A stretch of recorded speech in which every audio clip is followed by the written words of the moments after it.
C'est un petit joyau maritime de 8 hectares au large de la Turballe, l'île du Mest et 2 forts médiévaux, mais surtout sa faune à protéger. L'été, des dizaines de plaisanciers avaient l'habitude d'y accoster, mais depuis 2024, l'accès à l'île est désormais interdit entre le 1er mars et le 31 juillet. C'est une nouvelle réglementation assez contraignante pour les usagers qui avaient leurs habitudes autour de l'île. Donc on a évidemment bien communiqué, expliqué les enjeux autour de cet arrêté.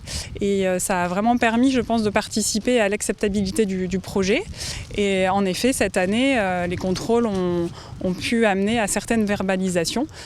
En 2025, une centaine de navires ont été contrôlés, une quarantaine de PV dressés, une réglementation qui porte ses fruits et qui a entraîné une augmentation de la faune, notamment des oiseaux. Certaines espèces disparues ont même de nouveau repeuplé le site. On est passé de plus de 40% d'augmentation sur l'Edera duvet en 2024.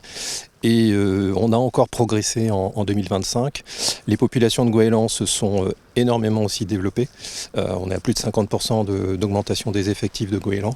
Et pour le cormoran huppé qui avait disparu jusque dans les années 2020, est réapparu. Et aujourd'hui, on a presque plus de 10 couples. Un plan de gestion de l'île du Mât a été approuvé pour les 10 prochaines années.